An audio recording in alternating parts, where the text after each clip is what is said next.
Welcome to The Less Stressed Life, all about making this your time to feel freaking awesome about your life, health, and happiness. This podcast of The Less Stressed Life is hosted by Krista Bigler. Krista is an integrative registered dietitian nutritionist who specializes in reducing food-related stress, inflammation, and symptoms of food sensitivities. She brings over a decade of nutrition expertise and playing with her food to the table. From coaching, teaching, writing, and working within a major food company to behind the scenes for a health celebrity. To learn more, visit lessstressedlife.com.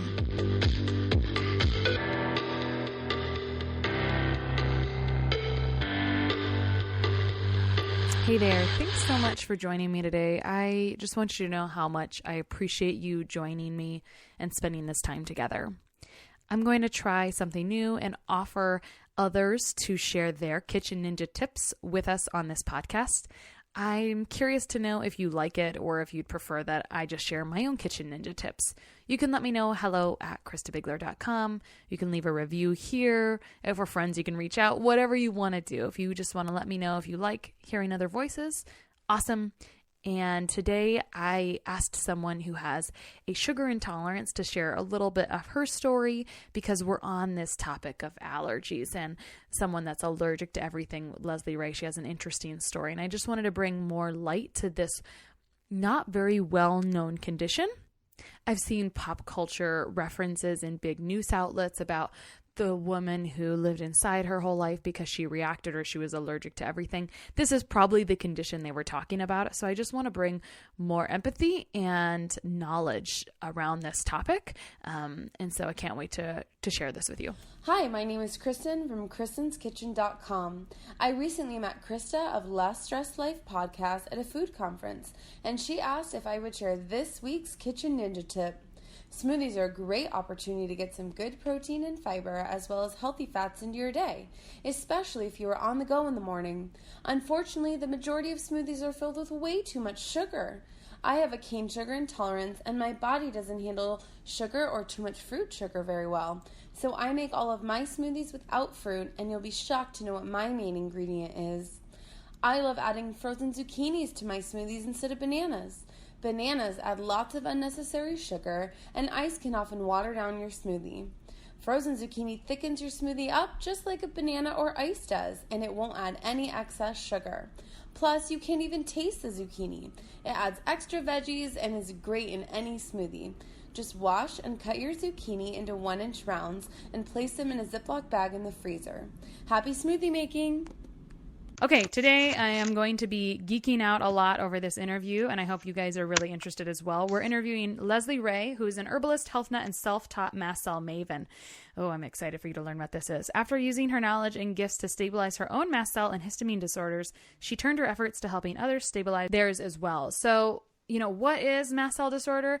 Well, Leslie's going to give us a big intro to it, but basically, layman's terms, it's like the girl who's allergic to everything. So basically why we brought Lesly here today was because I, not so long ago, had a client reach out to me who told me all about the anaphylaxis, or, basically the throat closing up, swelling everywhere after she would eat anything. And it just kind of came suddenly and crazily, and no doctor knew what was wrong with her.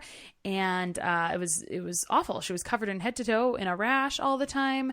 She was taking bleach baths. She was taking other oil baths. She had this 5-hour regimen at night to overcome it. It was just bonkers.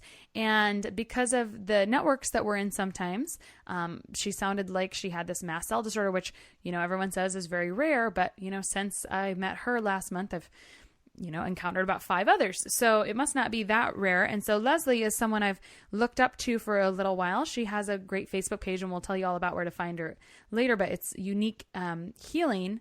Actually, I think it has a longer name. I'll let her tell you. And she's going to share all about her story today and some back end pieces, because the other awesome piece of Lesly that I'll let her tell you all about is she forages berries and makes elderberry syrup. And if you're not familiar with elderberry syrup for your immune system or, medicine cabinet for the winter, then you're also in for a treat. So after all that, thank you so much, Lesly, for being here. Thank you for having me. I appreciate it. Absolutely. Okay. So, I really admired Lesly's work because she was posting things on social media above the usual caliber of what you see. And I loved looking at all the articles she shared. And so I actually reached out to her the first time, I think, because she had some of these homemade elderberry products for sale, and that I would definitely recommend to anyone. And I am wondering, Lesly, can you tell me a little bit about why you started harvesting elderberry and how that kind of played into mast cell disorder, and what is mast cell activation syndrome? Yeah, before I was diagnosed with a mast cell disorder, I was diagnosed with lupus, which also affects your immune system. And I, realized that I needed something to help my immune system through the winter because I would get sick. And I had a bit of a background in, using kind of herbs in a kind of ancient way of just little natural remedies I knew here and there.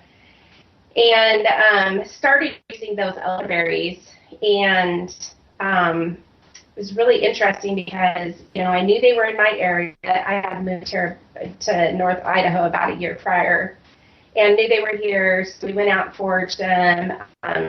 Within about a month of taking that, you take elderberry daily during the winter, and if you take it daily, it gives you just a little bit of an immune boost so that you can then hopefully stave off those viruses and flus. And even if you don't take it daily, even if you start to take it when you're starting to get sick, it can actually shorten how long you carry that virus and kind of calm down the symptoms of it a little bit as well.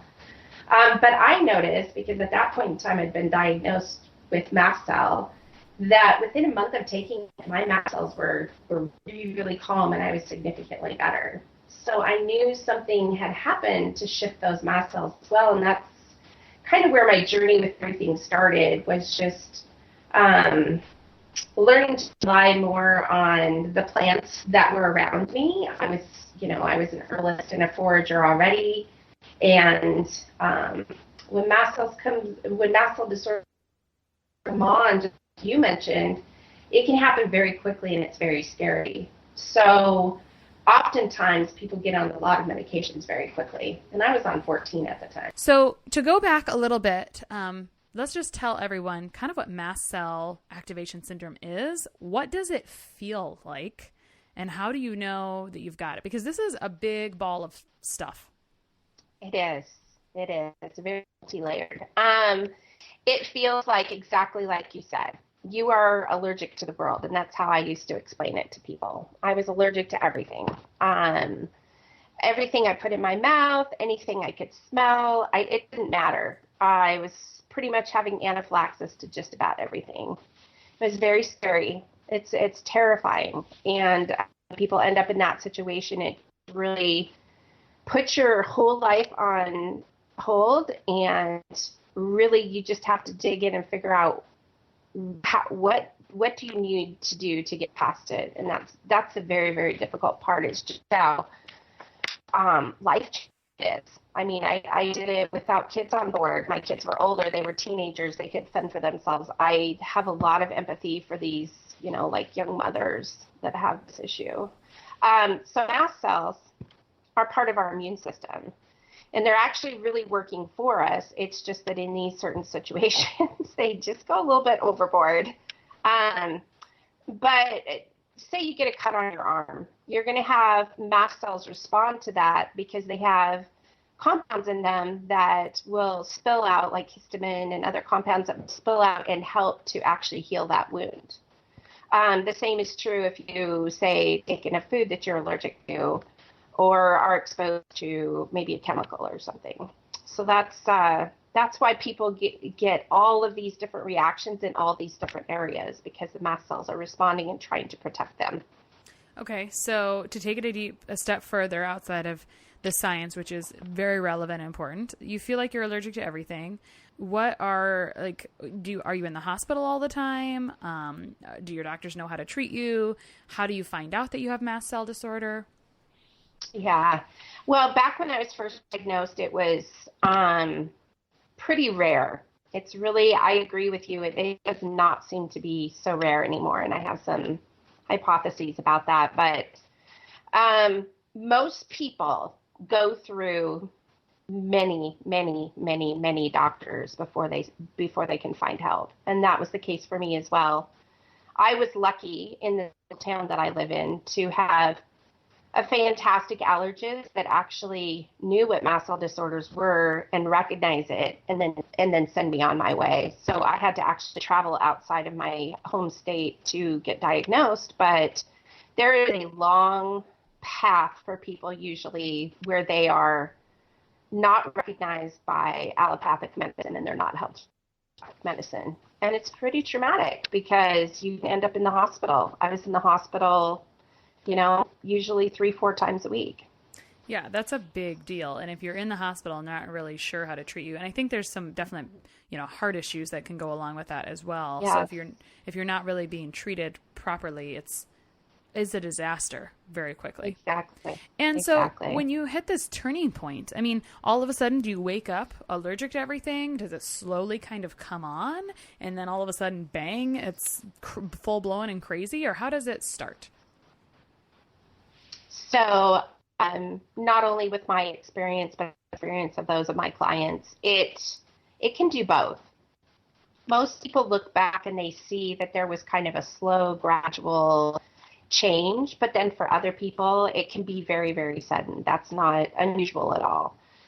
For me, it was very sudden, and that was, I'm sure we'll talk more about that, but that was because I was being not only exposed to mold, but I had decided to start having morning smoothies with pineapple and spinach, which are two very, very high histamine foods. So I kind of pushed myself in this position of reacting to it as quickly and heavily as I did, also by what I was eating. Interesting. So do you think that people are ever born with mast cell activation syndrome based on your history and your clients?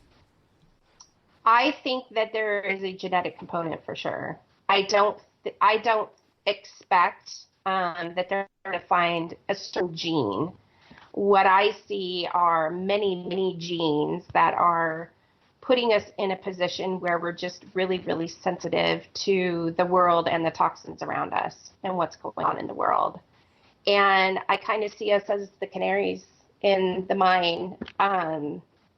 Our world is becoming more and more full of toxins. GMOs, I think, have a very, very big part in what's going on with us. And I think because some of us do not have the appropriate genes to break things down well, we are the first people that are kind of getting hit with this. And as you know, it's kind of on the rise. There's a reason for that, I believe. Yeah. So if we think about kind of how, because this is what I've started to learn, mast cell activation syndrome clients are being treated in many ways. And I kind of had blinders on where I was just following people that were working on naturally strengthening the immune system. But it seems that there's also a completely different camp, people that are going on chemo and are on a lot of different types of medications for that aren't necessarily, I mean, I know you're trying to stabilize your immune system, but they aren't strengthening, which is something that that's really your niche, is strengthening, so you can heal that way. So tell us about some different paths that mast cell activation syndrome people can go on and kind of some of the different avenues there. Right. So I really do think pharmaceuticals in the beginning are pretty necessary. Not always, because some people are not hit quite as hard. But I do think that it is often difficult to get a handle on it without using some pharmaceuticals. So most people are immediately going to be put on an H1. So we have H1 histamine receptors. They're going to be put on an antihistamine that will help basically dampen down the histamine that's being released from mast cells. The other thing that most people are put on right away is an H2, and that's dampening down those histamine receptors that are in our digestive tract. So that can kind of start to give people a handle on what's going on, because we have very, very full histamine buckets, and it can be difficult to get those histamine levels down again. So that's crucial for most people. I've had very few clients that can completely skip being on any type of pharmaceutical. Sure. What's difficult, of course, is the side effects of the pharmaceuticals. And I think what happens is that we are already in this very toxic place. And then like me, I was on 14 different pharmaceuticals. So you can imagine my poor liver was really struggling. And on top of that, I think part of the reason I was reacting to everything was because my liver was very toxic already. So I kind of had this defining moment where I was getting ready to throw my 14 medications down my throat, and I thought, this isn't helping. It's making me more toxic. So I think what happens is we kind of go down the road of the pharmaceuticals, and we can either kind of start to incorporate natural things that we can layer in that will help to clear our liver and boost our immune system, or we can kind of go down the other path where we rely fully on allopathic medicine. And I think there's, we get very quick results from that, but I think that we also have some side effects that affect us long term from that. Okay, so that lends nicely to the next kind of piece that goes back to your original story about elderberry. So you were already foraging elderberries because of where you live. They're wild there. So you were doing that. We know that elderberries are really useful for immune system health. And then what was kind of the aha moment? I know you had discovered, like, you thought things were improving because you were naturally already taking your elderberry syrup, and you had a kind of an aha moment and you started digging a little bit deeper. Right. Tell us more about that. Yeah, so I'd gone out, we'd foraged the elderberries, which is always fun. It's beautiful here in North Idaho. So even being out and foraging is very, it's good for us and it makes us better. So that was a lot of fun. And then came back, made our syrups for the year, and started taking them. So I knew that year we were going to start taking them every day so that we would have the benefits of it helping to boost the immune system. And I noticed about a month in that I wasn't having very mast cell issues. And I was really curious about that. And at that point in time, I didn't even know that they had quercetin. Well, quercetin is something that is an antihistamine, but it's an H1, it's an H2 that stabilizes mast cells. So it just has, and there's many herbs do that. And that it was giving me an immune system boost. So it was very, very helpful.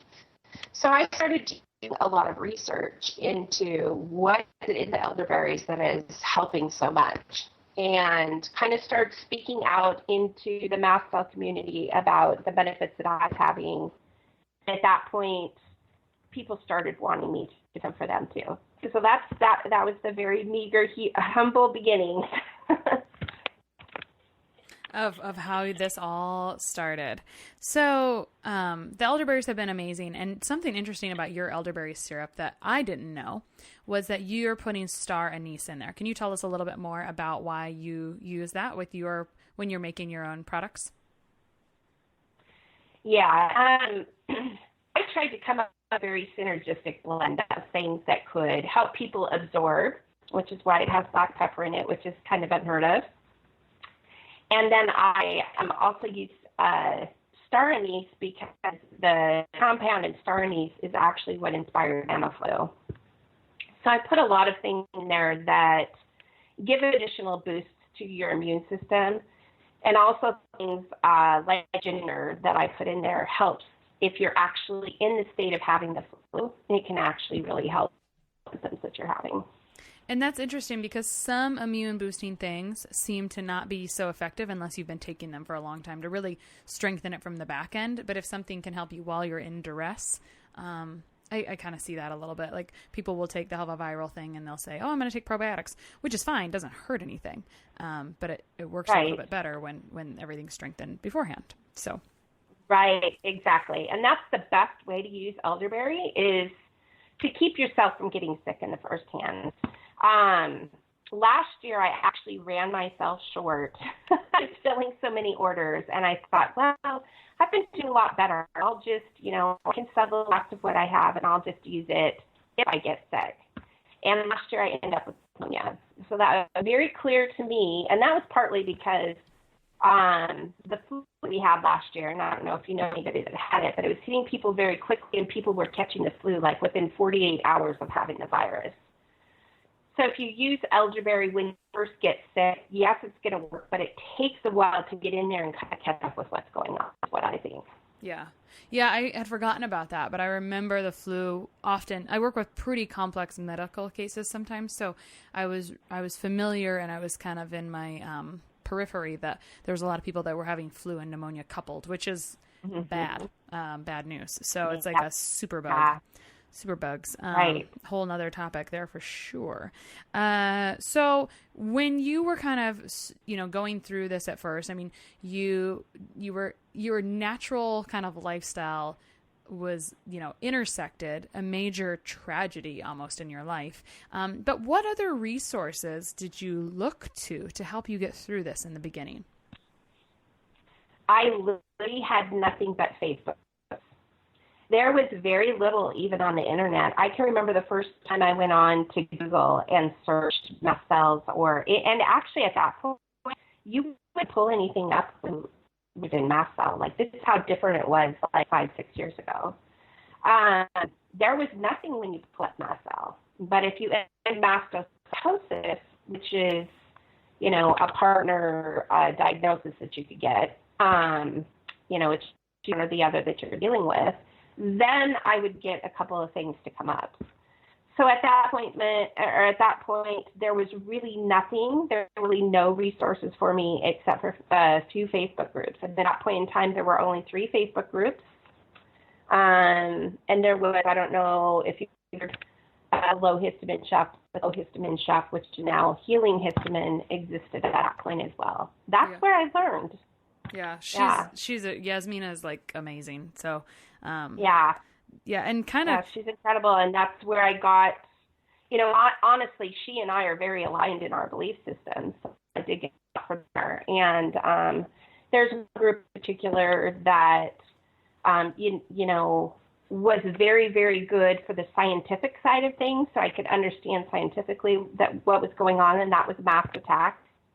And then the group that I really, really did well with was a healing, mastocytosis and mast cell integrative healing. And that was the one where I started to learn then a little bit about what could be done naturally, although I'll tell you that group was a lot different at that point because we were primarily using pharmaceuticals. Mm-hmm.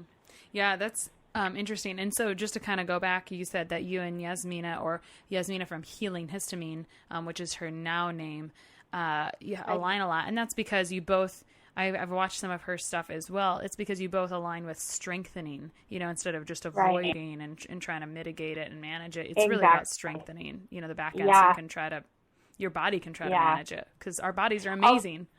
Right. Although I can remember being very frustrated because she would talk about eating certain foods, and I could not understand how do you get from where I'm at right now, where I was juicing 4 foods. I mean, I juiced 4 foods and used a brown rice protein powder for, 6 or 7 months.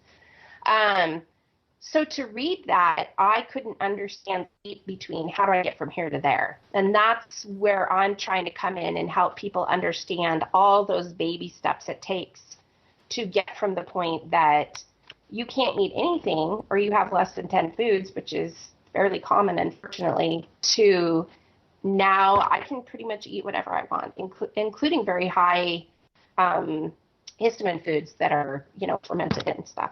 That's amazing. That's a really big deal for sure. And there's a lot of details. And that's really, you now help others, which is a huge, huge need.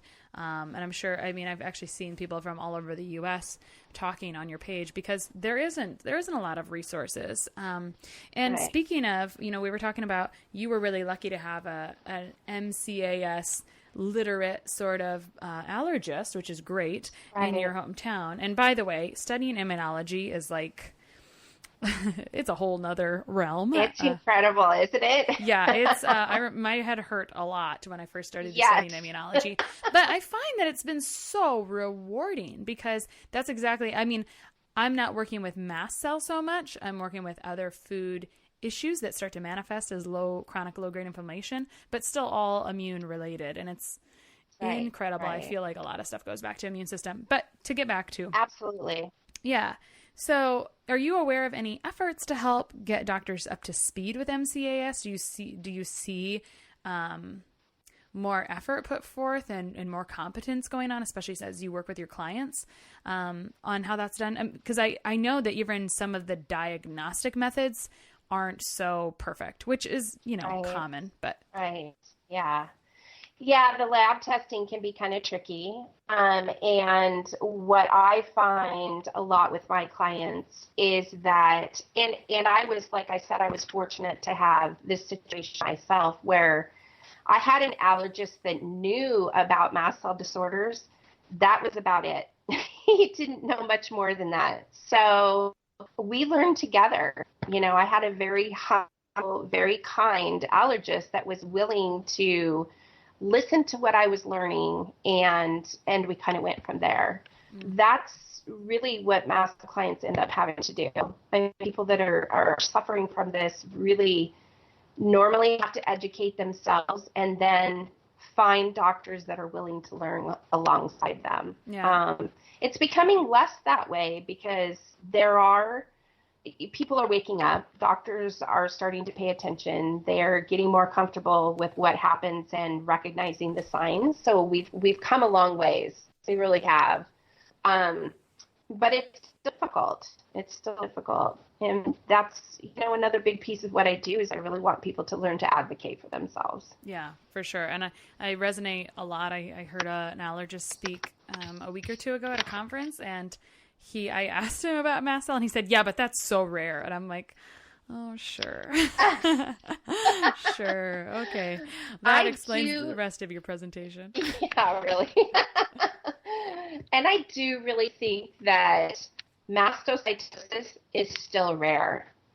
I think that the Mast Cell Activation Syndrome, which is kind of a partner in crime, I think that's what we're really dealing with. And I see it as sometimes more of a symptom of the other things that are going on in the body that have, come to kind of this crisis point to where our bodies really think that we need to be checked back fully, that our mast cells are just going haywire like that.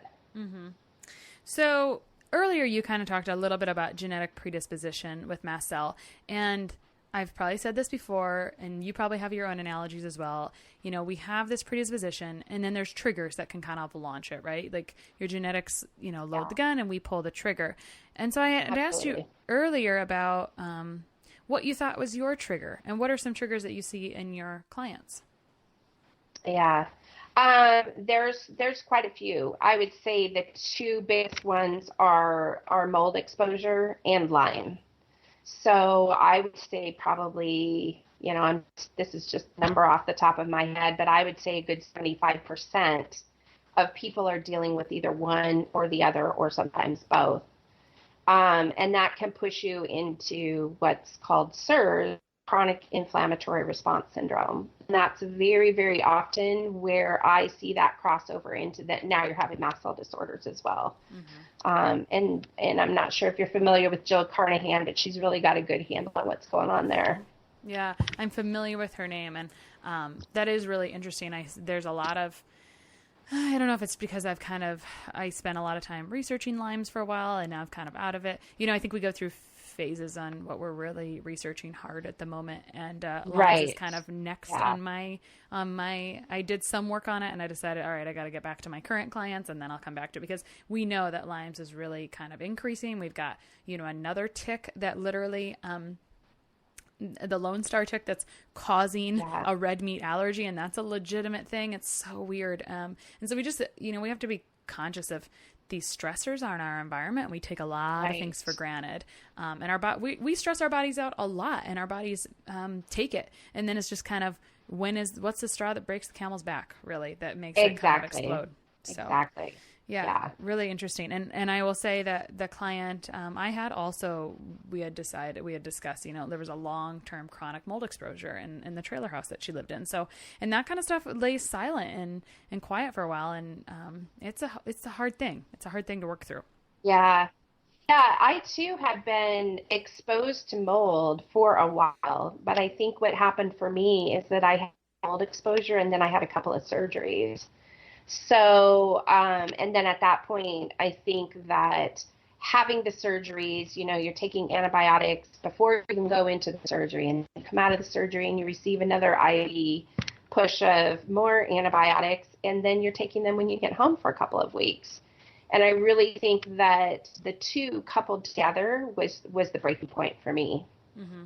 Yeah. And that's kind of what I see with everybody is, and it doesn't have to be something physical. It can be something traumatic. It can be, that you just had a divorce or, lost a family member. So many components to it, and not all physical. It's important. It's really important to stay tuned into the fact that stress comes in, other ways besides just physical. And I know you're very familiar with that. So it's not just the physical side of things you need to pay attention to. You need to pay attention to what's going on emotionally as well.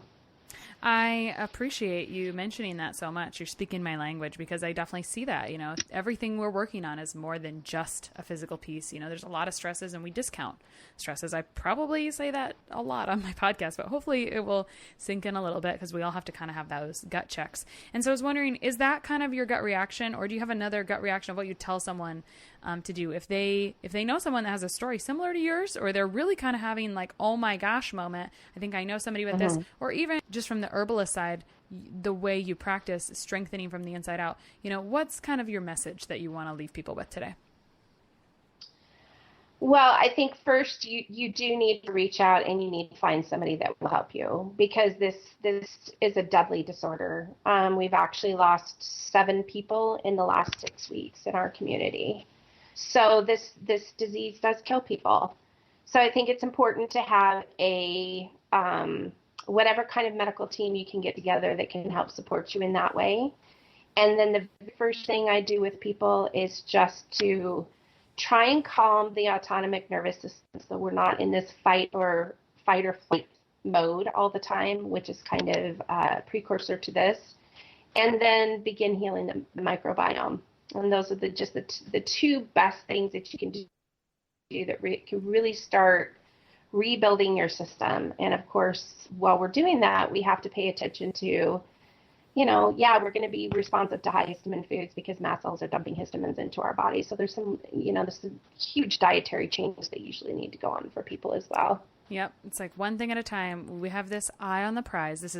You're really speaking my language, because that's really my goal when I work with people is, internal healing. But there's pieces, we make these dietary changes first to get results so we can tolerate the other piece. So love it. There's systems and strategies and linear pieces. And there's people that'll help you walk through it. And you're right. You need advocates when you got mast cell for sure. Yeah.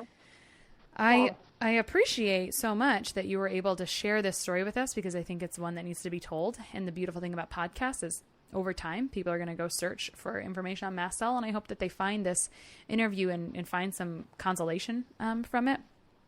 So Lesly, where can people find you online or kind of follow your research? Or I know your products are kind of private at the moment, but and you do some stuff and you kind of post about it. But tell us a little bit more about where we can connect with you. So I have a page on Facebook, and that's all I have at this point with it, which is Unique Healing. So www.facebook.com/Unique Healing. I offer my products to everybody, but I'm very individualized. So what I do more of is, I may have a mast cell client that wants to try holy basil. Well, it's difficult to find supplements that we can tolerate, and that's kind of my specialty. So if anybody's interested in, hey, I need a really safe holy basil supplement, that's what I do. And you can, anybody's welcome to reach out to me there. And then, of course, like you mentioned, the elderberry syrup is back. I was selling it years ago before I even started anything online. So that's something that I also think is really important. And, each fall I sell those products, so those are always available too. I love it. And I can tell you, I've gotten a lot of them, and I think that they're far superior to the quality I've obviously anywhere else. If you can find someone local that does stuff. I mean, I have like my honey people, my maple syrup people. Now I got my elderberry people. I'm just rolling. Sounds like me. Yeah. Yeah. You pick what's important to you. So yeah. Good. Yeah. Well, thank you so much, Lesly. This yes, has just thank been you, Krista. a joy to kind of shed a little bit of light and get people started and just aware. So I hope people will share this interview with others, and I look forward to talking to you again. All right. Thanks so much, Krista.